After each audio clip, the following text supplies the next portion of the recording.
पूर्वीचे काही इतिहास सांगितले की इथं आलाय जन्माला तो प्रत्येक मरणार आहे, राजाचं आयुष्य संपलंय, तो गेलाय. मग काय केलं?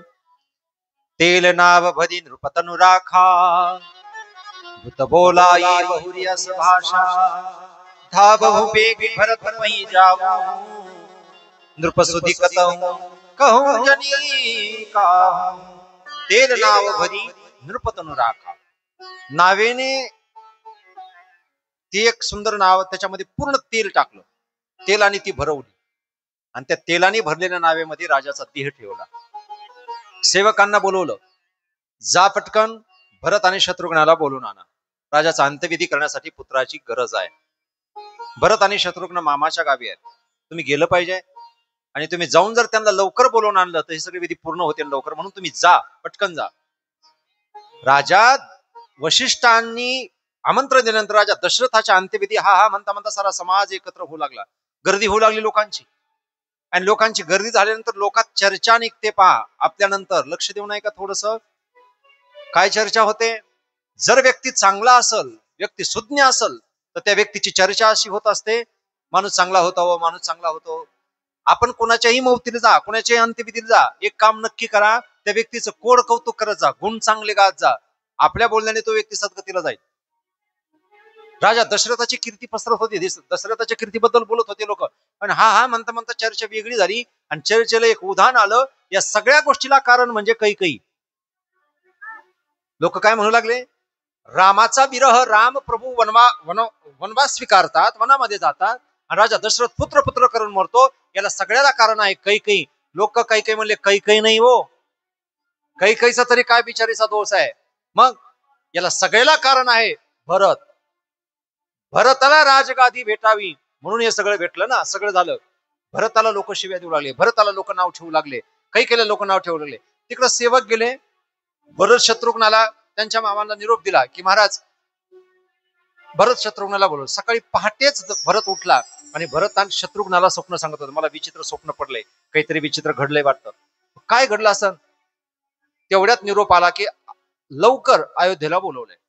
आणि वशिष्ठांनी निरोप देताना असं सांगितलं होतं की निरोप द्या माझा, पण नृपसुधी कहू कहू जनी कहू, यत्किंचितही काही सांगू नका, काय झालंय ते फक्त एवढं सांगा, मी लवकर बोलवलंय. निरोप एवढा सांगायचा आहे फक्त. हे विचार किती प्रगल्भ आहेत पहा, आजही जिवंत आहेत. की समोरच्याला दुःखाचे लगेच निरोप द्यायचा नाही, त्याला वेगळं काहीतरी सांगायचं. आजही माणसं म्हणतात ऍक्सिडेंट झाला लगेच सांगत नाहीत, आजारी येत वगैरे, असं तसा निरोप दिला. भरत शत्रुघ्नाला रथामध्ये बसवला, रथ आलाय अयोध्येमध्ये. आणि अयोध्येत आल्यानंतर राजा भरताने एक दृश्य पाहिलं की भरताला कोणीच नमस्कार करत नाही. शत्रुघ्नाला भरत म्हणला, ज्या अर्थी लोक आपल्याला पाहून खाली माना घालायला लागलेत, मला कोणीच चांगल्या दृष्टीने पाहत नाही, त्या अर्थी काहीतरी विचित्र घडलंय. भरत शत्रुघ्न रथातून उतरणार की लोक बाजूला सरकले आणि चेष्टा म्हणून यांच्या काही माणसं नाही का कधी कधी आपल्याकडे असे विचित्र रूपाने पाहतात, अलिभाऊ हे पिढा, अलिभाऊ हे आपल्याला ज्यांना आपण सहन होत नाही त्यांना आपण पाहिल्यानंतर सहन होत नाही. तसं भरताला पाहिल्यानंतर लोकांची ती अवस्था होऊ लागली. लोक म्हणू लागले, आला आता, आला आता, असं म्हणू लागले. सगळे त्याच्याकडे पाहू लागले, सगळे त्याच्याकडे पाहू लागले. जसं तुम्ही त्या ताईकडे पाहायला लागले ना, पुढचं तिकडून. आता काय अवघड आहे तुमचं, तुमच्याच गावातले असतात ना. कुणी उठलं, कुणी काही केलं का सगळं लक्ष तिकडे लागलं. भरताकडे सगळे विचित्र पाहू लागले. भरताने महलामध्ये प्रवेश केला, स्वागताला समोर कुणीच नाही आणि कैकेयी धावत पळत आली. आली तशी भरताला कडकडून आलिंगन दिलं आणि कैकेयी म्हणली, भरता बरं झालं तू आला. भरत भरत भरत. भरत म्हणला, आई ते बाकी जाऊ दे, इथं माझ्याकडे कुणीच आलं नाही आणि कुणीच दिसत नाही, उदास का वाटतंय? कैकेयी म्हणली, चल तुला महलात नेऊन सांगते. महलात नेलं कैकेयीच्या आणि कैकेयीच्या महलात नेलं. भरत मला पहिलं सांग, काय झालंय, काय झालंय? रामा भैया दिसत नाही, लखनजी कुठे आहेत, माझे बाबा कुठे आहेत, काय झालंय? कैकेयी म्हणली, भरत खूप विचित्र झालं, खूप अवघड झालं, पण बरं झालं योग्य वेळी मला मंथरा भेटली, नाहीतर खूप अवघड होऊन भेटलं असतं. पहा कोण म्हणते, कैकेयी. मला वेळेवर मंथरा नसती भेटली तर अवघड झालं असतं. म्हणजे आज कोणतं अवघड व्हायचं होतं, कठीण झालं असतं, विचित्र झालं असतं. बरं झालं वेळेवर मंथरा भेटली. पण म्हणले झालं काय? कैकेयीने सांगितलं, भरत तुझे वडील गेले, बाबा राहिले नाहीत, आणि तू एवढं सगळं सहज सांगते. आणि बाबा गेल्याचं कारण काय, बाबा का गेले, राम भैया कुठे आहेत? म्हणले राम वनवासाला गेला म्हणून गेले. मग तर राग आला भरताला, आणि भरत म्हणला, आई तू माझीच आई आहे? हो. भरत म्हणला, आई मी असं कोणतं पाप केलं की तुझ्या पोटी माझा जन्म झाला? एक तर प्रमाण असं सांगतं, राज्य माता निंदू भरते केली, भरताने लाच घातली आईच्या कमरेमध्ये, आणि माझ्या भावाचा तो एवढा मोठा त्याग केला. राजा दशरथावर ही वेळ आली. भरत धावत पळत गेला, मी माझ्या आईकडे चाललो म्हणला. कोण म्हणला? भरत, माझ्या आईकडे. कैकेयीचा भरत कैकेयीला म्हणला, तू माझी आई नाही, मी माझ्या आईकडे चाललो. आणि धावत पळत गेला. कौशल्य माता समोरून येत होती. कौशल्याला पाहिल्याने भरताने दंडवत टाकलं, आणि कौशल्याला म्हणू लागला, आई मला माफ कर, आई मी का जन्माला आलो? या भरताचा जन्मच झाला नसता तर माझा राम वनात गेला नसता. हा भरत जर कैकेयीच्या पोटी जन्माला, कैकेयीच नाही कुठंच जन्म नसता झाला, आज दशरथाचा प्राण गेला नसता. मला माफ कर. कौशल्याने उचललं, आलिंगन दिलं, कडकडून भेटली. म्हणजे भरत असं कुठं बोलतात? माझा राम वनामध्ये गेलाय, पण माझा भरत माझ्या जवळ आहे ना.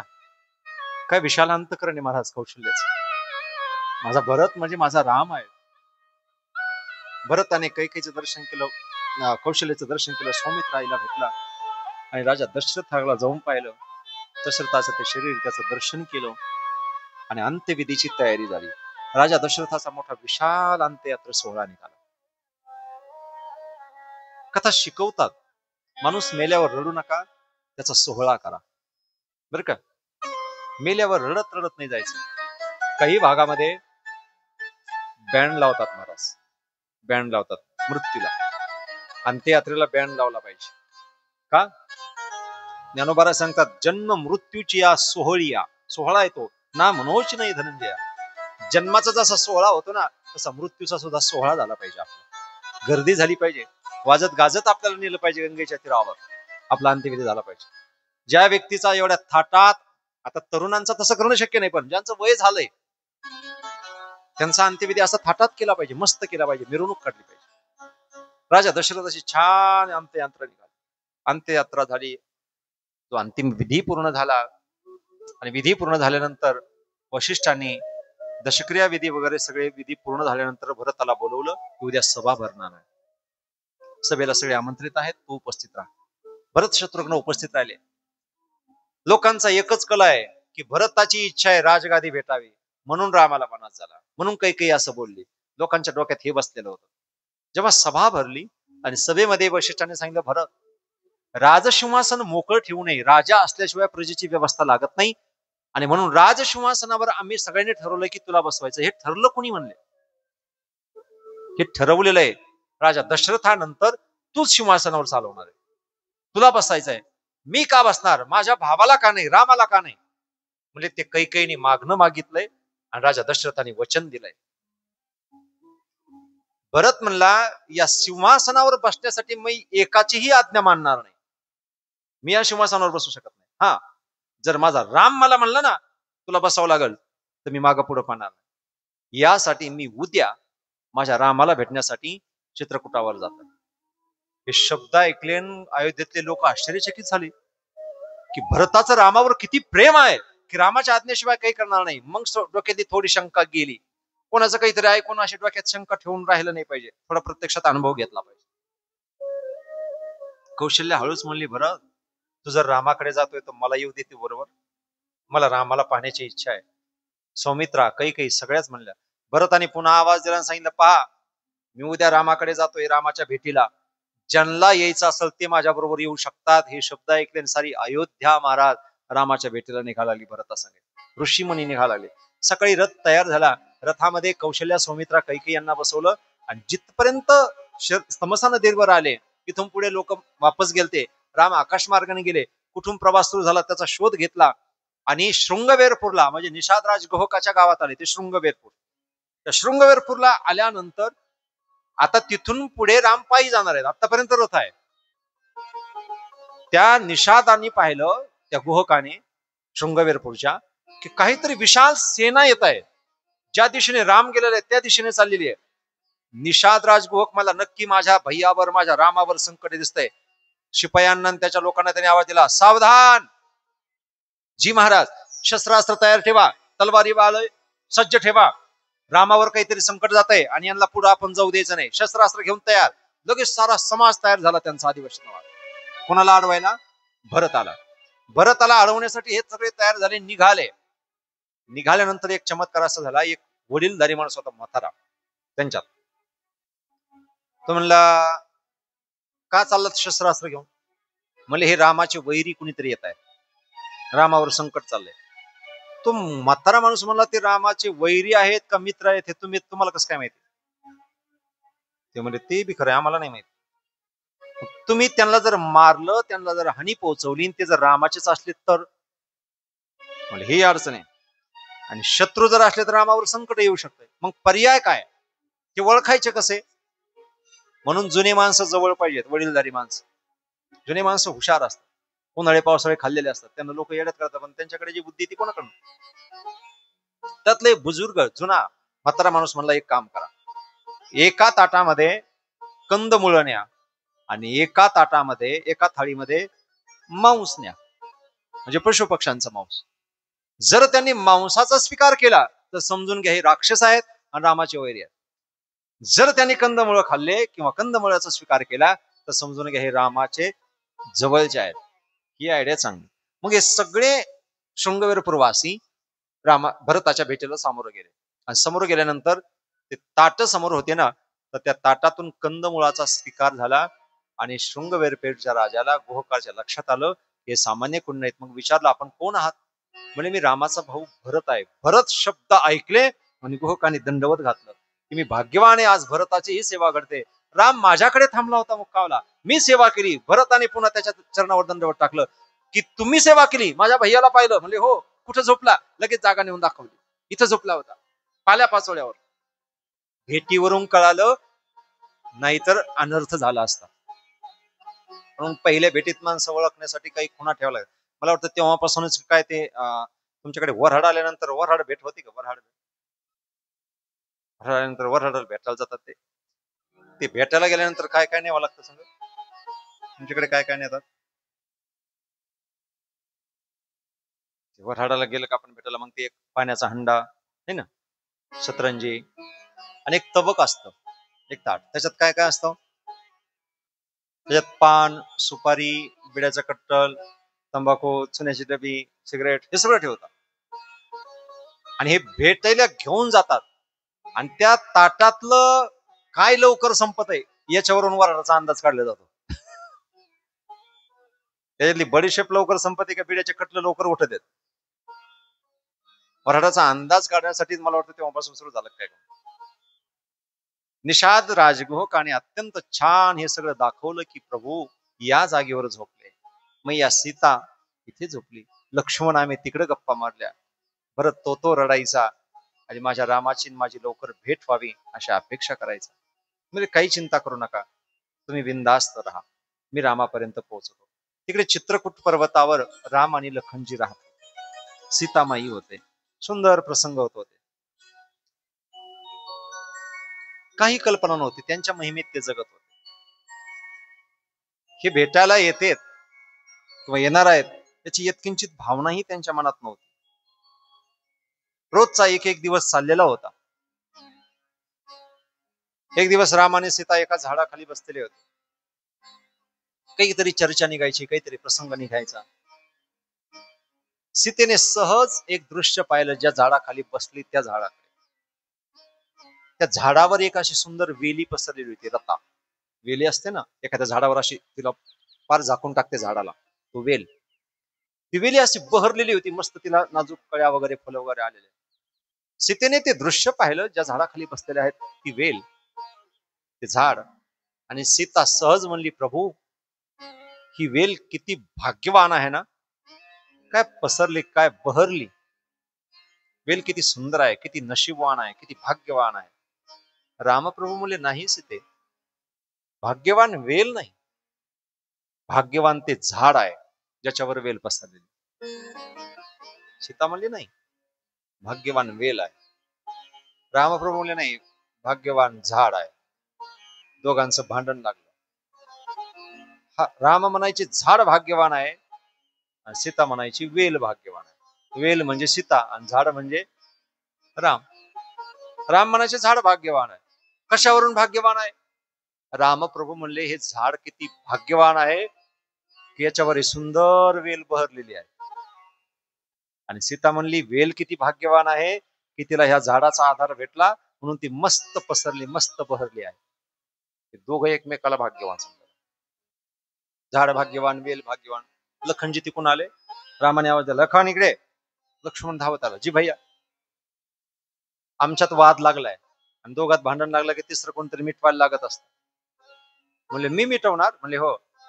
सीतेने सांगितलं भाऊजी उत्तर बरोबर द्यायचंय, कुणाची बाजू धरायची नाही, खरं खरं उत्तर द्यायचं. म्हणले हो खरं खरं देणार. सांगा काय आहे?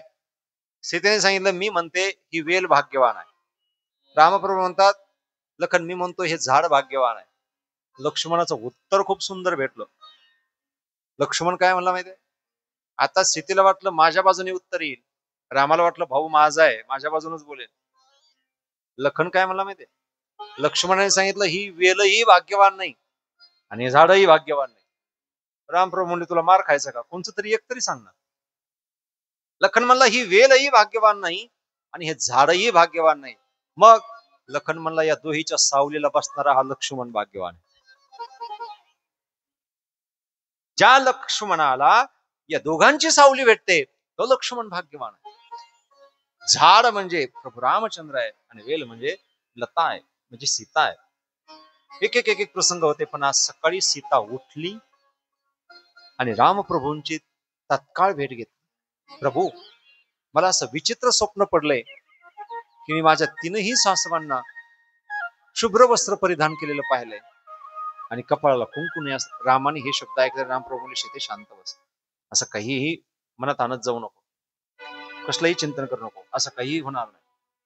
आणि तेवढ्यात इकडे निषाद राजगुहकाने शरयू सगळ्यांना पार केली आणि हा हा म्हणत हे प्रवासी भरद्वाज मुनींच्या आश्रमाच्या पुढे निघाले. लखन कंदमुळ आणायला गेलता. लक्ष्मणाला दूरवरून दिसलं की भरत येतोय चित्रकूट पर्वताकडे. भरताला पाहिलं लक्ष्मण धावत पळत आला. भैया आता मी त्याला सोडणार नाही, आता त्याचा प्राण घेतल्याशिवाय राहणार नाही. त्याला तिथं खपलं नाही, आम्हाला इकडे काढून दिलं. नाटक करतो प्रेमाचं. मामाच्या गावाला जाऊन बसला आणि आईच्या निमित्ताने राजसिंहासन स्वीकारलं आणि आता राजा झाला तरी सुद्धा इथं चित्रकूटावर आमच्या भेटीला येतोय, आम्हाला मारायला येतोय. माझा धनुष्यबाण घे, याला सोडणार नाही. लक्ष्मण असे गरम झाले. रामप्रभू म्हणले लखन झालंय काय? म्हणले भरत येतोय आणि सारी सेना घेऊन येतोय आपल्याकडे, त्याला दाखवतो लक्ष्मण काय आहे. धनुष्यबाण घेऊन पळायला लागले. रामप्रभू म्हणले लखन माझा भरत तसा नाही, आधी अंदाज पा. तर तेवढ्यात निषाद राजगुहक धावत पळत पुढे आले आणि लक्ष्मणाला आणि रामाला मोठमोठ्या ओढवलं, लखनजी, रामजी, लखनजी. लक्ष्मणाला विचारलं काय झालं? म्हणजे भरत, शत्रुघ्न, सारी अयोध्या, कौशल्या, वशिष्ठ, विश्वामित्र हे सारे तुम्हाला भेटायला येऊ लागले. भेटायला यायचेत हे शब्द ऐकले. लक्ष्मणाच्या हातातला धनुष्यबाण गळाला की वाटलं होतं हा वैरी म्हणून आलाय, पण हा तो भेटायला येतोय, मित्र म्हणून आलाय. लक्ष्मण बाजूला सरकला. सगळीच तो समाज आला. रामजींना सगळ्यांनी पाहिलं, कडकडून भेटले. कौशल्या, सौमित्रा, कैकेयी यांच्या सगळ्याचं दर्शन झालं. रामाला निरोप कळाला. हे वस्त्र का परिधान केले? राजा दशरथ राहिले नाही, राजा दशरथाचा विधी केला पाहिजे म्हणून रामाने त्या ठिकाणी चित्रकूटावर रामप्रभूने स्वतः आपल्या पितरांचे तर्पण केलं, पिंडदान कर्मविधी केले आणि नंतर सभा बसवली. सभेत बसल्यानंतर दोघांना समोर बसवलेलं आहे, रामाला आणि भरताला. दोघांची काय इच्छा आहे तुम्ही सांगा. भरत भेटीला का आला त्याचं कारण सांगा. बोलायला सुरुवात केली.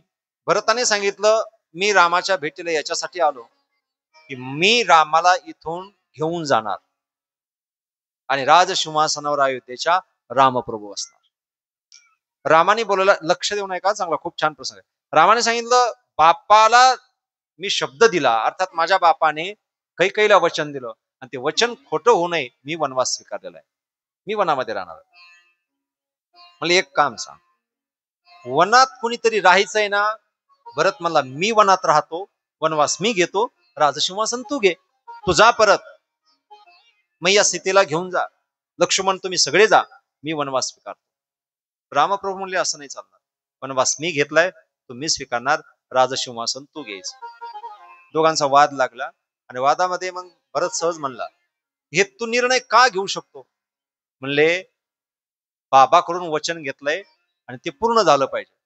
काही काही वचन वरदान मागितले, ते वरदान असे आहेत, एका वराने भरताला सिंहासन आणि दुसऱ्या वराने रामाला वनवास. भरत म्हणला, मला हे सांग रामा, आधी वरदान काय मागितलं होतं? पहिलं वरदान काय आहे? वचन घेतलं तेव्हा भरताला सिंहासन, रामाच्या जागेवर भरत बसणार आहे, आणि नंतर रामाला वनवास मागितला. भरत म्हणला, मग मला सिंहासन दिल्याशिवाय तू आला कसा? पहिला वरच पूर्ण झाला नाही, तू येऊ कसा शकला? वेगवेगळ्या संकटात टाकायला लागले, भांडण लागलं, वाद वेगवेगळे लागले. तिकडे सीतेचे वडील जनक महाराज यांना बातमी कळाली की सगळे भेटायला गेलेत, म्हणून जनक आणि सुनयना दोघं पती पत्नी तिथं चित्रकूटावर आले. पहा बरं का, काय शिष्टाचार आहे. आपली पोरगी संकटात आहे तरी सुद्धा आई बाप भेटायला गेले नाही. जेव्हा सारा समाज गेलाय आणि आपल्याला सुद्धा निरोप आहे, मग मुलीकडे गेले. काय पद्धत आहे. आपले आई वडील आलेले सीतेने लांबून पाहिलेत, पण पळत पळत जाऊन भेटू शकत नाही, कारण सासू सासरे सगळे दीर भाया हे सगळे जवळ आहेत. आपण कसं जायचं आपल्या आईकडे? थांबली, कौशल्याचे पाय दाबत होते, सगळे बसलेले आहेत. कुणीच कुणाचं ऐकत नाही. राम ऐकत नाही आणि भरतही ऐकत नाही. म्हणले आता एकच पर्याय. जनक महाराज आलेले, त्यांना बोलवलं, म्हणले महाराज समोर या. आता आमचं असं ठरवलंय, आम्ही हे दोघही एकमेकाचं ऐकत नाहीत, तर मग तुम्ही काहीतरी निर्णय द्या. राम आणि लक्ष्मण दोघं म्हणले, आमच्या पिताश्री नंतर दशरथानंतर आता आम्हाला तुम्हीच वडील आहात, तुम्ही सांगाल ती पूर्व दिशा, तुम्ही म्हणता तसं ऐकणार. म्हणजे नक्की ऐकणार? हो नक्की ऐकणार. जनकाने काय सांगावं, आता सगळ्यांची आशा पुन्हा अशी लागली, कोणती? मुलीचा बाप आहे, म्हणजे सीतेचा बाप. सीतेचा बाप असल्यामुळे राजा जनक निर्णय काय घेईन? कुणाला वनामध्ये ठेवेल, कुणाला राजसिंहासनावर बसेल? कोणत्या बापाला असं वाटतं की आपली पोरगी जंगलामध्ये राहील? सगळ्यांना असं वाटलं की जनक महाराज म्हणतील रामाने सिंहासन स्वीकारावं आणि भरताने वनात राहावं. पण जनक होते ते सीतेचे वडील होते, खूप विद्वान होते. ते म्हणले, जर माझे दोघही ऐकणार आहेत तर माझा सल्ला ऐका, सांगा. म्हणे जनक महाराजांनी सांगितलं, माझं जर ऐकणार असताल तर एकच पर्याय असा आहे. मला असं वाटतं, सगळ्याचे कान टकोर आहे, मला असं वाटतं. लोक म्हणते काय म्हणतील? तेव्हा जनक म्हणले, मला असं वाटतं राम जसं सांगेल तसं भरताने ऐकावं, त्याच्यापेक्षा दुसरा कोणताच पर्याय नाही. मग भरताचे पुन्हा हातपाय गळाले. सगळे म्हणले, आता रामाने जे सांगायचं ते भरताने ऐकायचं. भरत मला, ठीक आहे, जर मी ऐकायचंय तर काय आज्ञा आहे? रामाने सांगितलं, तू जा आणि सिंहासनाचा स्वीकार कर, राजकारभार तू सांभाळ, वनामध्ये मी राहतो. भरताने सांगितलं, प्रभू मी एवढं जीव तोडून सांगतोय की माझी इच्छा आहे मी वनामध्ये राहावं, तू जावं. का असं वाटतं तुला? मला असं वाटतं रामा की तू राजा व्हावा आणि मी तुझा सेवक व्हावा. का असं वाटतं? म्हणले, मी तुझी सेवा करेल, मी तुझा दास होईल. मी राजा झालो तर तू माझं ऐकणार? म्हणले हो. रामप्रभू म्हणले, मी जर राजा झालो तर तू म्हणशील ते ऐकणार? भरत म्हणला, तू काहीही सांग मी ऐकल, तू फक्त राजसिंहासन स्वीकार कर. रामप्रभू म्हणले, समजा ठीक आहे, तुझ्या इच्छेने मी राजा झालो, मी राजसिंहासनावर आहे, आता तुझं काम काय? भरत म्हणला, आता माझं एकच काम आहे, माझ्या रामाने आज्ञा द्यायची आणि मी ऐकायचं. रामाने डोकं कसं लावलं पा. मग समजा आता मी राजा झालो. म्हणले हो. भरत म्हणला, मी आता तुमचं काही ऐकणार. मग रामप्रभू म्हणले, माझं ऐक, जा इथून माग आणि 14 वर्ष ते राज्य सांभाळ, मी येईपर्यंत त्याचं चांगलं रक्षण कर, मी येईपर्यंत कुठला कलंक लागला नाही पाहिजे. भरताला फसवलं. मग भरत नाराज झाला. भरत म्हणला, ठीक आहे प्रभू, मी येतो, जातो मी आता परत, तू माझं ऐकत नाही, पण एक काम कर, काय? तुझ्या ज्या खडाऊ आहेत ना, तेवढ्या खडाऊ मला दे. खडाऊचं काय करायचं? त्या सिंहासनावर तुझ्या या पादुका ठेवेल आणि त्यांच्या आज्ञेने मी राज्यकारभार करेल. लखनजीला सांगितलं, ते खडाऊ आण. त्या लाकडाच्या खडाऊ आणल्या. म्हणले, प्रभू एकदा त्याच्यावर पाय दे ना. त्याच्यावर पाय ठेवायला लागले आणि भरताने त्या खडाऊ घेतल्या आपल्या डोक्यावर आणि सगळ्यांना नमस्कार केला आणि भरत निघाला. राम भक्तले चला रे राम की निशान, राम भक्तले चला रे राम की निशान, चला रे राम की निशान, राम भक्त देशधारी राम की निशान। शीश पे खड़ा अखियों में पानी, शीश पे खड़ा अखियों में पानी, राम भक्त देशधारी राम की निशान। राम भक्त देशधारी राम की निशान। भरताने त्या खडावून डोक्यावर घेतल्या. डोक्यावर घेऊन भरत त्या सगळ्या समाजामधून निघाला. डोळ्यामध्ये पाणी आहे. वळून रामाकडे पाहतो आणि आशीर्वाद घेऊन भरत निघाला. सगळ्यांनी निरोप घेतला. कौशल्याचा आशीर्वाद घेतला. सीता दर्शन करते आणि कौशल्याला विचारते, आई माझ्या आईला भेटू मी? ती आणखी भेटली नाही. नाही. मग कौशल्याची आज्ञा घेऊन सीता सुनैना मातेकडे जाते. आईचं दर्शन करते, आईला भेटते आणि मग बाबाकडे जाते, जनकाकडे. आणि कडकडून बापाच्या गळ्यात पडते, मिठी मारते, डोळ्यात पाणी येतं बापाला पाहून. तेव्हा जनक महाराज म्हणतात, सीते मला माफ कर, माझ्यामुळे तुझी फजिती आहे. सीतेने सांगितलं, मी रडते त्याच्यासाठी नाही की बाबा तुम्ही माझं किती कल्याण केलं, हे परब्रह्म पतिरूपाने मला प्राप्त करून दिलंय, हे तुमचे उपकार आहेत, म्हणून माझ्या डोळ्यात पाणी येते की तुमच्यासारखा बाप भेटला म्हणजे आज तुम्ही माझे वडील आहात, तुम्ही मला पिताश्री म्हणून लाभले, म्हणून मला हे ब्रह्म प्राप्त झालं. मी जंगलात आहे म्हणून रडत नाही, मी रामाबरोबर आहे याचा आनंद मला होतोय. माझी किंचितही काळजी करू नका. या जंगलामध्ये वन फिरत कितीही दिवस राहू द्या, जर पती परमेश्वर बरोबर आहे तर कसली चिंता आहे. सगळ्यांचा निरोप घेऊन सगळे परत गेले. भरत गेल्यानंतर सिंहासनावर खडावू ठेवतो. रामराज्य आहे असं समजवतो आणि शिष्टाचार शिकवतो. माझा राम जमिनीवर झोपतोय, पाल्या पाचोळ्यावर झोपतोय.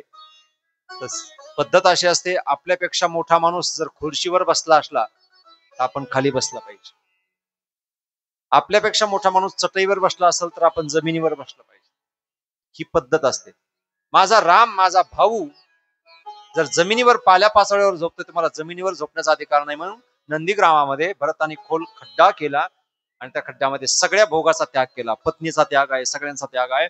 आणि गावाच्या बाहेर नंदीग्रामामध्ये राहतो. कंदमुळे खातो. जसं राम राहतो तसंच, तसेच वस्त्र परिधान केले. राज्य सांभाळतोय पण रामासारखं राहून. माझा राम ज्या अवस्थेत ते तसं राहायचं. भावाचं किती प्रेम आहे रामकथा शिकवते. कसलाच भोग स्वीकारला नाही. एक दिवस पत्नी भेटायला आली, भरताची पत्नी मांडवी, आणि तिने सांगितलं, स्वामी तुम्ही नंदीग्रामामध्ये एकटे राहतात? म्हणले हो. का? म्हणजे माझा भाऊ राम जंगलामध्ये फिरतोय, सगळ्या भोगाचा त्याग आहे, त्याला कोणतंच भोग ऐश्वर्य नाही, म्हणून मी सगळा त्याग केला. मांडवी सहज म्हणली, त्याने त्याची पत्नी बरोबर नेलेली आहे, सीता बरोबर आहे, तर कमीत कमी मला तुम्ही बरोबर ठेवलं पाहिजे. तुम्ही मला सुद्धा इथं नंदीग्रामामध्ये ठेवलं पाहिजे. भरताने सांगितलं नाही. माझ्या रामाची जी अवस्था आहे त्याची धर्मपत्नी म्हणून ती बरोबर गेलेली जरी असली तर तुझ्यावर इथल्या जबाबदाऱ्या आहेत. सीता येथे नाही म्हणून तुला इथलं सगळं पाहिजे, तू माझ्या बरोबर नाही राहू शकत. सगळा त्याग माझा. भरत मस्त नंदीग्रामामध्ये राहतो. इकडे चित्रकूटावर अनेक जण येऊ लागले, लोकांच्या भेटीगाठी होऊ लागल्या, म्हणून रामाने तिथून पुढचा प्रवास प्रारंभ केला. आणि रामाने चित्रकूट सोडलं आणि हळूहळू आता पुढचा प्रवास करत आहे. आणि त्या प्रवासामध्ये एक एक टप्पा पार करणार आहेत. आपला आळस आणि आपला कंटाळा जाण्यासाठी एकदा हाताने टाळी, मुखाने नामस्मरण, गोड देवाचं भजन. आणि एक 10 मिनिटांमध्ये आपल्याला आरतीकडे जायचंय. भजन मोठ्या प्रेमाने करायचं, याच्यासाठी की थोडासा कंटाळा जाईल, आळस जाईल.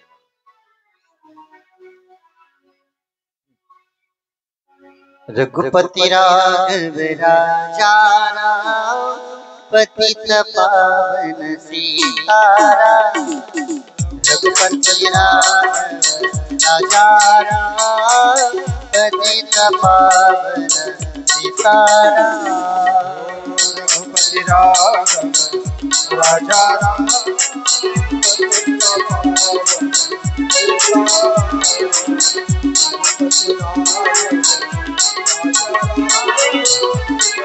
पावन पावन सीता पतित पावन सीताराम पतित पावन सीताराम पतित पावन सीताराम पतित पावन सीताराम पतित पावन सीताराम पतित पावन सीताराम पतित पावन सीताराम पतित पावन सीताराम रघुपति राघव राजा राम पतित पावन सीताराम रघुपति राघव राजा राम पतित पावन सीताराम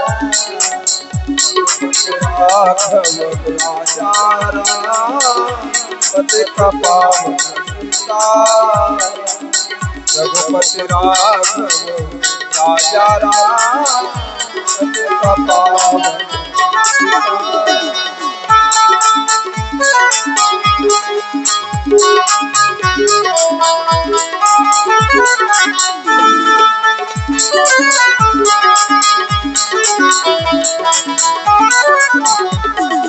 पतित पावन सीताराम पतित पावन सीताराम पावन सीताराम पतित पावन सीताराम ओ पतित पावन सीताराम पतित पावन सीताराम पतित पावन सीताराम पतित पावन सीताराम रघुपति राघव राजा राम पतित पावन सीताराम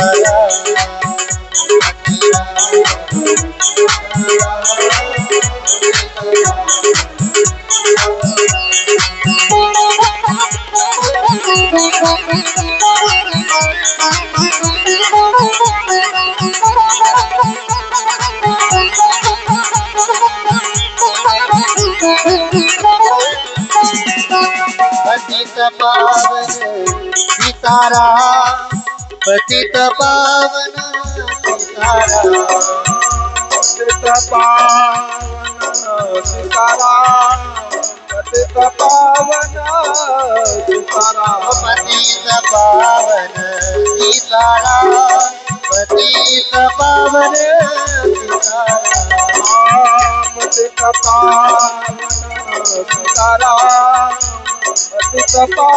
रघुपति राघव राजा पतित पावन रघुपति राघव राजा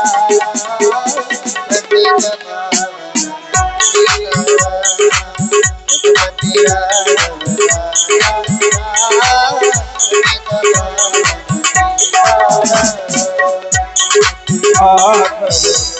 राजा राम पतित पावन सीताराम रघुपति राघव राजा राम पतित पावन सीताराम रघुपति राघव राजा पतित पावन सीताराम रघुपति राघव राजा पतित पावन सीताराम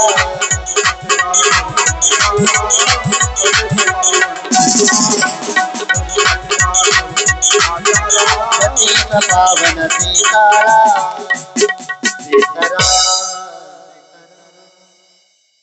भगवान प्रभू रामचंद्रांची ही पावन कथा आपल्या सगळ्यांना वेगवेगळं मार्गदर्शन करत राहते.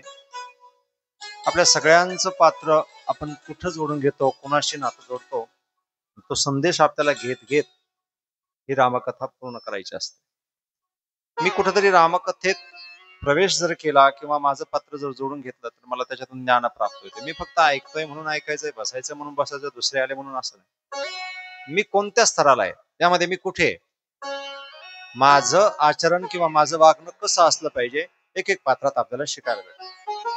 ज्या लेवलला जीवन असेल त्या लेवलला पहा. कुठल्या परिस्थितीत तुम्ही आहात तुमचं तुम्ही शोधायचं असतं आणि त्या पात्राला कनेक्ट व्हायचं असतं. खूप छान भाव एक एक सांगितला जातो. चित्रकूट पर्वतानंतर रामांचा प्रवास सुरू होतो. अनेक ऋषी मंडळींचं दर्शन होतं. अगस्ती मुनींचा एक शिष्य होता. रामाने त्याची भेट घेतली तर त्याने सांगितलं, देवा एकच कृपा कर, माझ्या गुरुजींच्या आश्रमात चल. का तर त्यांनी विद्या अर्जन घेतल्यानंतर, विद्या शिकल्यानंतर गुरुजीला आग्रह केला की काहीतरी गुरुदक्षिणा मागा, काहीतरी गुरुदक्षिणा मागा. गुरुजी म्हणले, मला काही दक्षिणा नाही पाहिजे, मी समाधानी गुरु आहे. म्हणजे नाही, दक्षिणाच मागा. राग आला गुरुजीला. गुरुजी म्हणले, तू दक्षिणात देतो का? मग देवाची माझी भेट घालून दे. म्हणून तो तप करत होता. आणि आज रामाची भेट झाल्यानंतर तो मला, गुरुजी देवा मला एकच दे की माझ्या गुरुजींजवळच, माझ्या गुरुजींना दर्शन. शिष्य गुरुजींना दर्शन देऊ शकतो ही तपाची ताकद. पुढे अत्रि मुनींच्या आश्रमामध्ये गेले. छान आश्रम. अत्रि मुनींचा आश्रम म्हणजे खूप सुंदर. आणि अत्रीची पत्नी कोण? अनुसया माता. रामप्रभूंनी अत्रींचं दर्शन केलं आणि सीतेला सांगितलं, सीते जा, आईचं दर्शन कर, आईपाशी बस, 2 शब्द ऐक त्यांचे. वडीलधारी माणसांचं ऐकलं पाहिजे. सीता माता अनुसया मातेजवळ गेली, दर्शन केलं. सीतेला अनुसया मातेने असे दिव्य वस्त्र दिले की जे कधीच मलिन होत नाही, जे वनामध्ये काम येणार आहे. वनवासात तेच वस्त्र काम आले. अनुसया मातेकडे असे वस्त्र होते की ते मलिन होत नव्हते, अपवित्र होत नव्हते. तिच्या पतिव्रताची ती ताकद होती. तिला प्रसाद भेटला होता. अनुसया मातेने सीतेला काही मार्गदर्शन केलं की सीता, तू वनामध्ये राहणार आहे, जंगलामध्ये राहणार आहे, तुला काही गोष्टी सांगते, तेवढ्या लक्षात ठेव. ती म्हणजे नक्की आई, काहीही सांगा, मी ऐकायला तयार. तिला पतिव्रता धर्म शिकवला.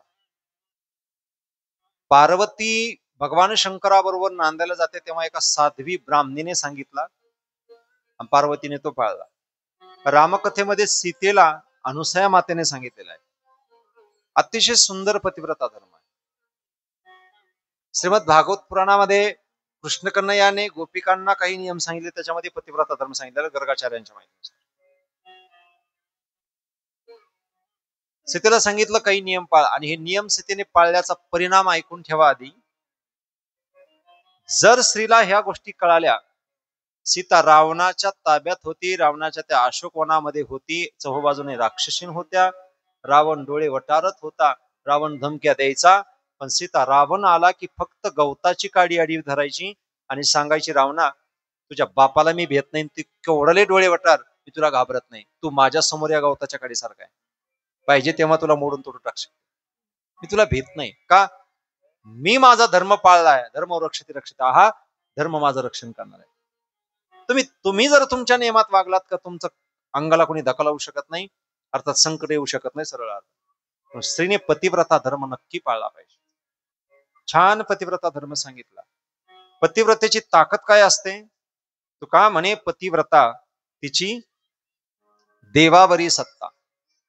देवावर सत्ता गाजवता येते. एक पुराणातले ते एक कहाणी आपण ऐकायचो, कथा ऐकायचो. एका पुरुषाला स्वतःच्या पत्नीने टोपलीमध्ये घेतला, ज्याला रोग आहे, ज्याला चालता येत नाही, पण ती पतिव्रता होती, पतीची सेवा करत होती. एका सुळावर दिलेल्या साधूच्या त्या सुळाला धक्का लागला आणि त्याने शाप दिला, ज्याने माझ्या या सुळाला धक्का लावला तो सूर्य उगवताना मरण पावे. ते म्हणजे सूर्य उगवतोच कसा ते मी पाहते. ती पतिव्रता असते. स्त्रीने प्रत्येकीने पतिव्रता नियम पाळला पाहिजे. खूप बारकाईने नियम सांगितले. शिवमहापुराणामध्ये तर एवढी बारकाई सांगितली, ते जर सांगितले तर तुमचे डोके चक्रावून जाते. तुम्हाला असं वाटेल की आतापर्यंत आपण किती मूर्खपणा केलाय, पण एवढा बारकावा नाही सांगत बसायचा. रामकथेच्या आणि या कथेच्या निमित्ताने तुम्ही येता एवढ्या दूरवरून, मी गाडी घेऊन जातो, कथा संपल्यानंतर पाहतो खूप लांबून कथा ऐकायला महिला मंडळ येतात. एवढे दूरवरून येतात तुम्ही, तर त्याचा काहीतरी फायदा झाला पाहिजे. म्हणून एक 2-4 नियम सांगू का? तुमची इच्छा असेल तर. तुम्ही म्हणत असले ते नको सांगू आम्हाला, तर तसं काही नाही. सांगू का 1-2 नियम? वा, माझ्या बऱ्याचशा ताईने सांगितलं सांगा. आता काही केला वाटतं सांगावं, ऐकावं आपण बी, पाळलं तर पाळलं. काही म्हणते कशाला सांगतो, काही आमच्याच्याने होतं का नाही, हो नाही हो, पण आमच्या लेखी बाळीला तर काम येतील, काही गोष्टी कळायला पाहिजेत, म्हणून तर ऐका. 2-4 नियम खूप छान पाळा, पहा उपयोगही त्याचा किती छान होतो पहा. पतिव्रता म्हणून नांदायचं असेल किंवा तुमचं सौभाग्य, तुमचं कुंकू जे आहे ते प्रसन्न राहावं असं वाटत असेल तर पतिव्रता स्त्रीने सीतेसारखे नियम पाळलेच पाहिजे, पार्वती सारखे नियम पाळलेच पाहिजे. तुम्ही लाख देव देव करा, तीर्थयात्रा करा, पंढरीच्या वाऱ्या करा, पैठणला जा, कोण्या देवाला जा, आणि जर तुम्ही नवऱ्याची सेवा करत नसताल, मालकाची सेवा करत नसताल, तर तुमचा सगळा सगळा सारा हा सारा परमार्थ शून्य होऊन जातो, काही उपयोग नाही त्याचा. म्हणून 2-4 नियम तरी पाळा, एखादा तरी नियम पाळा. किती सुंदर नियम, एकच नियम सांगतो तुम्हाला, पहा किती छान आहे, जमला तर पहा. पतिव्रता स्त्रीचं पहिलं लक्षण आहे, छान नियम आहे, की त्या स्त्रीने रोज स्नान संध्या झाल्यानंतर, स्नानादी कर्म झाल्यानंतर पहिलं काम केलं पाहिजे आपल्या नवऱ्याचं दर्शन. मालकाचं दर्शन घेतल्याशिवाय राहूच नाही. रोज पाया पडत जावं. कुणाच्या? पतीच्या. पती परमेश्वर असतो, नवऱ्याच्या पाया पडल्याशिवाय काही उपयोग नाही. ते म्हणते ना, उगाच आले कथेला आज, नसते आले तर बरं झालं. ज्यांना आदर आहे त्या बिचारा काही पडतही असतील पाय, पण ज्या पाय पडत नसेल त्यांनी ऐकून ठेवा, पाया पडत जा नवऱ्याच्या. आता काही ना शंका येते, महाराज तुम्ही एवढं तळतळून सांगतात पाया पडत जा, पाया पडत जा, आम्ही पाया पडू, पण आहे का धोरणात? काहीचे धोरण तर नसतात पाया पडायचे, काही पडू देत नाही. पण या तुमच्या भावाचं, लेकराचं ऐका, तुमचा पती कसाही असू द्या, तो व्यसनी असू द्या, लंगडाखोळा असू द्या, कसंही असू द्या, तुमचं ते कुंकू आहे, तुमचं सौभाग्य आहे. मी माफी मागून बोलू, तुम्ही कोण्या महाराजांच्या पाया पडू नका, कोण्या देवाच्या पाया पडू नका, पण रोज नवऱ्याच्या पाया पडा. देव प्रसन्न होईल, लवकर प्रसन्न होईल. ज्यांना वाटतं आपल्या कस काय पडावं, काय पडावं, कस काय करावं, आता काहीला शंका येते, ठीक आहे एवढं सांगितलं तर पाय पडू. काहीला वाटतं कधीपासून सुरू करावं, ते हुंबलच. अचानक पाय पडावं ते घरचे कसं होईल. काहीला शंका येत असं कधीपासून पडावं, तर उद्याचा मुहूर्त चांगला आहे, उद्यापासून सुरुवात करून टाका. तुमच्या पतीचं दर्शन घेतलं ना तुम्ही, गावकऱ्याने एवढी वर्गणी केलेला आणि एवढ्या सप्त्याला खर्च केलेला सगळा सार होऊन जाईल. आणि मला माहिती आहे तुम्ही सगळ्या पडणार नाहीत पाया, पण आत्मविश्वास आहे महाराज माझ्या सेवेचा आणि माझ्यावर असलेल्या ग्रंथकृपेचा. माझ्या 4-2 बहिणी तरी उद्यापासून नक्की सुरू करते. मी विचारत नाही कोणाला की वर हात करा आणि कोण कोण पडणार आहे, तसं नाही म्हणत, पण निश्चितपणाने उद्यापासून सुरू होणार आहे. आणखी तळतळून सांगतो तुम्हाला, जर तुम्ही नवऱ्याचं दर्शन करत नसताल, पतीच्या पाया पडत नसताल, तुमचा लाख केलेलं दान पुण्य परमार्थ सगळं शून्य होऊन जातं बरं का. काही उपयोग नाही, त्याचं पुण्य काहीच नाही भेटत तुम्हाला, काहीच नाही पुण्य भेटत. मग ते पाया पडायचं का नाही पडायचं ते तुमचं तुम्ही ठरवा. आता देवाला लोटा भर जल वाहा, नाही तर घागर भरवा. नवऱ्याच्या पाया पडत नसताल तर हे सगळं देव, महादेव म्हणतो तू येतीच कशाला इकडे, तिकडच काळ करतो. तू नवऱ्याच्या पाय पडत नाही, नवऱ्याची पूजा करत नाही, तर महादेवाची पूजा शून्य. कुठं चालल्या काको महादेवाला, घरचा महादेव उपाशीच, कशाला जाते महादेवाला? तुम्ही किती छान पूजा करतात देवाची, याच्याही पेक्षा तुम्ही पतीचा किती आदर करतात याला महत्व. रोज दर्शन करा. काही म्हणते ना आमचं ते दर्शन घेण्याच्या धोरणाचं नाही, मी म्हणतो जे धोरणच नाही ना त्यांच्या तर 2-2 टाइम पाय पडा. सकाळी एकदा आणि संध्याकाळी सुद्धा एकदा. आला का ते खेळत आरतीच तयार ठेवायची, ओवाळवा आरती पांडुरंगा, आरतीच करी जायची. त्याला लाज वाटली पाहिजे की आपली पत्नी सारा संसार सांभाळते ना आपण नालायकवाणी वागतो. खरा तुम्ही दर्शन, त्यालाही सुद्धा एक दिवस कळेल माझी लायकी नसताना पाया पडते. लायकी नसल्यावर पाया पडल्यावर नंतर लय अवघड होतं महाराज. माऊलीच्या सोहळ्यात तुम्ही जात असतात, पण माऊलीच्या सोहळ्यात लोक जातात ना. एका गावात काय झालं, एकदा एका गावातल्या माणसाने म्हणलं आपण दरवर्षी सोहळ्यात जातो, यंदा आपल्या एका मित्राला नेऊच. आणि ते मित्र असं होतं दारू पिणार, पण शाळेतला मित्र. तो म्हणला आपण चल सोहळ्यात. तो मला येडय का, मी कशाला सोहळ्यात येऊ, का मला रोज दारू लागते प्यायला, मी रोज एक टाइम का होणार पितो. हा म्हणला सोहळ्यात तर चल, तिकडे पेत जा. हा मला सोहळ्यात भेटन का, मला सोहळ्यात काय भेटत नाही, जे जया पाहिजे ते आहे रे. हा म्हणला पण मला दुकानात ते माहित नाही, ते खरं वारकरी ते म्हणलं मी आणून देत जाईन तुला, पण चल. हे म्हणलं एकदा न्यायचंच याला माऊली. ज्ञानोबरायाच्या माऊली माऊली शब्दामध्ये काय ताकद आहे. पुण्यवंत व्हावे घेता सज्जनांची नावे. चल तर खरं मला याने त्याला न्यायला बळच नेलं आणि रोज संध्याकाळी हे म्हणायचं आपले औषध ते बिचार दुकान सापडायचं वारकडे याला आणून द्यायचं. ते काय चपटी का मेपटी म्हणतात ते काय आणून द्यायचं. आळंदीतलं ते वैभव पाहिलं कुणी सोहळ्यात असे माऊलीच्या सोहळ्यामध्ये कुणीच दुसऱ्या नावाने कोणाला हाका मारत नाही. कुणी कोणाला काय म्हणतं माऊली माऊली जाऊ द्यावं माऊली येऊ द्यावं. याला बी कोणी म्हणायचं माऊली सारखा तिकडं माऊली बसा इकडं माऊली जेवून घ्या. हे कोणालाही म्हणायचं माऊली मला येऊ द्या. माऊली माऊली म्हणण्याची ताकद वाढत गेली. दररोज दर मुक्काम सुंदर व्यवस्था संध्याकाळी ते आणून द्यायचं ते प्यायचं झोपायचं काही वाटलं नाही त्याला. पण एका गावामध्ये दिंडीत मुक्काम नाही म्हणले आपल्याला एका घरी मुक्कामाला जायचं तिथं व्यवस्था असते चांगली. हे जे नेहमी जातात का त्यांना लय माहित असतं कुठं काय ठेप येत म्हणून माहितीवाल्या माणसांना गेलं पाहिजे. गरम पाणी कुठं भेटतं चहा कुठं भेटतं सगळं माहित असतं. तुम्हाला आपल्याला एका घरी जायचं ते श्रीमंत माणसाच्या घरी हे गेले. बरं तो माणूस असा होता कोट्याधीश माणूस आहे. जेवढे श्रीमंत माणसं तेवढे दान धर्माला पुढे आहेत आणि ते म्हणूनच श्रीमंत झाले ते दान धर्म करतात म्हणून. जे हलकटे ते तसेच राहायला लागले. ते कोट्याधीश माणूस होता. व्हीआयपी बंगला 2-4 गाड्या पुढे लावलेल्या त्याच्या सगळ्या बोटामध्ये अंगठ्या. त्याची पत्नी सोन्याने सगळी मडलेली सर्व सोनं नाणं सगळं विचित्र. यांच्या पुढे 2-4 वारकरी उभा होते जिथं जेवायची व्यवस्था आहे. आणि हा त्याला म्हणला या बंगल्यात आपल्याला जायचं. आणि तो म्हणला ते माणूस काय करतो तो म्हणला तो बंगल्याचा मालक आहे. नवरा बायको दोघं त्यांचा बंगला आहे. तर ते काय करतात म्हणजे वारकऱ्याची पूजा करतात. यांचा नंबर जवळ आला हे पुढे जाऊन पाहिलं तो एका सुंदर चौरंगावर वारकऱ्याला उभा करत होते ते नवरा बायको. कोमट पाणी होतं गुलाबजल आणि वारकऱ्याचे पाय साबण लावून धुत होते. आणि साबण ही सामान्य नव्हती मोती साबण होती. याला दिवाळीला सुद्धा कधी भेटले नाही फक्त दुकानातच पाहत होता मोती त्याच्या पायाला लागणार आहे आज. तो म्हणला आपले पाय धुणार म्हणले हो. याने याचे विचार केला की आपल्याला हे जमणार आहे का. पुढच्या वारकऱ्याचे झाले ती श्रीमंत माणसं एवढे नम्र होते ते म्हणले माऊली या करू दे पूजा तुमची. हा मागच्याला म्हणला मला माहिती सुद्धा नाही मी कसं उभा राहते तू अगोदर उभा राह मग मी जाईल. वारकऱ्याला पुढे केलं तो उभा राहिला. वारकऱ्याची यांनी पूजा केली. ते श्रीमंत लोक कसंच म्हणले या माऊली आमच्या घरात प्रवेश करा. मग याला उभा केलं. याला उभा केल्यानंतर ती कोट्याधीश श्रीमंत मालक आणि त्याची धर्मपत्नी आदराने याच्या पायावर जे कोमट पाणी टाकायला लागले आणि याच्या पायाला साबण लावायला लागले तर याच्या अंगाला थर्र काप सुटला महाराज आणि डोळ्यातून पाणी यायला लागलं. रडायला लागला. का रडायला लागला का रडायला लागला. याला आतापर्यंत आयुष्यात एवढी इज्जत कधीच नाही भेटलेली आणि त्यात आपले पाय धुवायला लागलेत.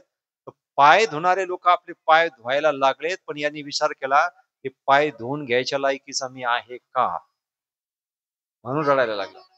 लोक आपल्या पाय पडत असतील तर 1000 वेळा विचार करत जावा की आपण त्या लायकीचे आहोत का. काही काही लगेच आशीर्वाद देऊन फोटोच घेत काही लगेच हात ते थाटच. आपली लायकी काय. आपल्या कोणी पाय पडलं ना तर आपण प्रतिनमस्कार तरी केला पाहिजे. हात तरी जोडले पाहिजेत पुरुषांना. पुरुषातही देव आहे.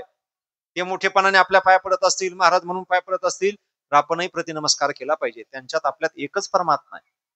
अहंकार नसला पाहिजे. प्रतिनमस्कार केला पाहिजे. आश्चर्य वाटलं याला की किती आदर आहे किती प्रेम. म्हणून लायकी नसताना कधी कधी इज्जत भेटली की मग कळतं की अरे आपण या लायकीचे नाही. तसं तुम्ही तुमच्या पतीचं रोज दर्शन करून पहा महाराज त्याला सुद्धा एक दिवस कळण पाय पडून घ्यायची लायकी आपल्याकडे आली पाहिजे. दर्शन करा रोज पतीचं दर्शन करा. हा पहिला नियम. दुसरा एक सांगू का वेळ संपली माझी सांगतो जाता जाता. दुसरा सांगू की एक छोटा नियम. दुसरा नियम असा आहे रोज पतीला 2 घास का होईना सकाळी खाऊ घातल्याशिवाय आपण जेवायचं नसतं. नवरा जेवल्याशिवाय आपण जेवायचं नाही. आता हे तर लयच अवघड झालं माय. इथं भजे काढता काढता एखादा गाणं हाणावं लागतं म्हणजे खरं टाळणे झाले का काय. शास्त्र इतकं बारीक आहे की पतीने खाल्ल्याशिवाय पत्नीने खाऊ नये. पण हा नियम कुणी पाळा ज्या पतीचं सुद्धा पत्नीवरती एवढं प्रेम आहे. इकडे तिकडे बाहेर जर खाल्लं तर तो सांगतो की मी जेवलंय तू जेवण घे. नाही तर तुम्ही इकडे उपाशी ते तिकडे वडापाव आणताय मग ना करा उपाशी. त्याचंही तुमच्यावर तेवढं प्रेम पाहिजे. शास्त्र आहे की त्याला खायला दिल्याशिवाय आपण खाऊ नये. खूप छान नियम आहे. एक नियम असा आहे, पतीला खोटं बोलत जाऊ नये, शक्यतो खरं बोलत जावं.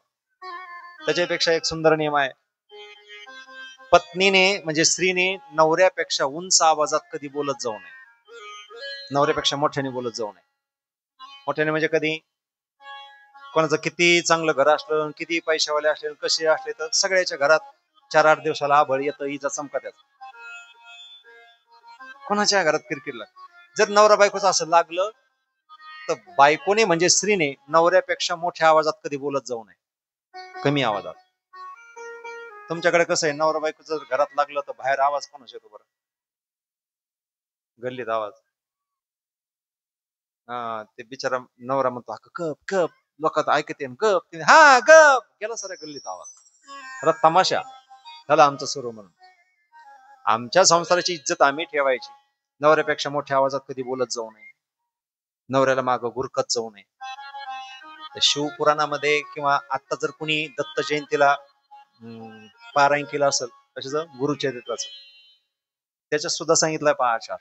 जर कोणी असेल तसे पारायण करणार, नुसते मिलई पारायण केले मिलई पारायण केले नाही, नीट करा पारायण. त्याच्यात लिहिलंय, बायकोनी जर माग गुरकली ना नवऱ्याला, तर पुढे कुत्रीचा जन्म भेटतो.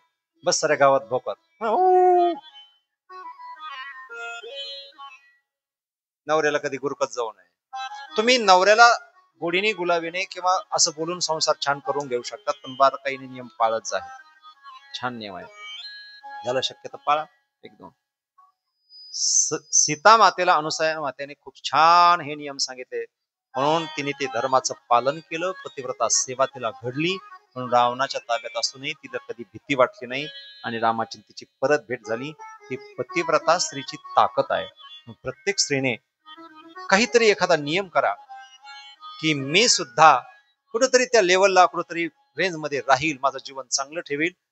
तर रामकथेतून किंवा या सीता चरित्रातून आपल्याला या बारकाईने गोष्टी शिकायच्या, की आम्ही सुद्धा चांगलं जगू, आम्ही सुद्धा चांगलं राहू, आम्ही सुद्धा नवऱ्याची सेवा करू. माझ्या आजच्या कथेतून सगळ्या माझ्या ताईंना, माझ्या बहिणींना, ज्यांचे लग्न राहिले तशा माझ्या मुलीसारख्या मुली, त्या सगळ्याला विनंती आहे की काहीतरी नियम जीवनात पाळत जा, चांगलं जगा. पती परमेश्वर आहे, त्याचं दर्शन करा. उद्यापासून खरंच नियम करा, ज्यांना शक्य आहे त्यांनी. उद्या पाया पडायचं. घरच्या मुली तर काय झालं म्हणायचं, काही नाही, आज मुहूर्त एक, सुरुवात करायची, दर्शन करायचं. नाही नाही म्हणलं तरी म्हणायचं, ते नाही नाहीच म्हणलं का पाय पडू देतो नाही म्हणायचं. तसं नका म्हणू, अनादर करू नका. पण तुम्हीच माझे देव आहात, तुमच्याशिवाय दुसरं दैवत नाही. माझ्या आई बापांनी सर्वस्व तुम्हाला समर्पण केलेलं आहे. मला पती हा परमेश्वर आहे, नुसता देव नाही, परमेश्वर आहे. पतीची सेवा करा, पतीचं दर्शन करा, पतीचा आदर करा आणि पती पत्नीने एकमेकावर खूप प्रेम करा. महाराज, न जाणो कोण कोणाला कधी सोडून जाणार आहे, कोणावर काय वेळ येणार आहे तोपर्यंत हसत मस्त खेळत छान संसार करा. संसारात सुख पाहिजे असेल, आनंद पाहिजे असेल, तर एकमेकाविषयी आदर आणि प्रेम असलं पाहिजे. जगातल्या दुसऱ्याच्या संसाराकडे पाहून जळत नाही बसलं पाहिजे. तुम्हाला ताकलच नाही, तुम्हाला कळणार, गावातले लोक गेले तर काय काय झालं, तिकडे ते कागद भरले, इतके पैसे येते जणून, हे टोमणे मारत जाऊ नका. जे आमच्या प्रारब्धात आहे ते भेटत राहणार आहे, जे होईल ते होईल. लोकांचं पाहून जळत जाऊ नका. तुमच्या दोघांचा विचार चांगला असला पती पत्नीचा, की संसारात आजही राम आहे, राम राज्य आहे, आनंदच आनंद आहे. आणि जर नसेल हे, तर तुम्ही कितीही मोठाली कथा कीर्तन ऐका, एवढ्याही बाबांच्या समोर बसा, आणि तुम्ही ऐकून जर सोडून देत असताल, बदल काहीच करत नसताल, तर हा निव्वळ आणि केवळ खर्च आणि खर्चच आहे, बाकी काहीच नाही. फक्त टाइमपास होतो. करा, कोणीतरी विचार करा आणि प्रयत्न करा चांगला आचरण करण्याचा. सुनैना मातेचे, अनुसया मातेजवळ सीता बसलेली आहे, सुंदर पतिव्रता धर्म शिकत आहे. पुढे प्रवास सुरू होणार आहे, तो उद्या पाहूया. आजची वेळ संपलेली आहे. आपल्या सर्वांच्या चरणी नतमस्तक मानेल. या ठिकाणी पूर्णविराम. आजच्या कथेतून जो संदेश घेता येईल तो घेऊन जा, जो विसरतो तो विसरू द्या. उद्या वेळेत कथा सुरू होईल. आजची आमची तिकडची धावपळ संपली. खूप अंतरावर रात्रीची दुसरी कथा होती. धावपळ थांबलेली आता निवांत वेळ आहे. तेवढ्या वेळेत कथा होईल. उद्या बरोबर वेळेत कथा सुरू होणार आहे. उद्या लवकर होणार आहे. सगळ्यांनी वेळेत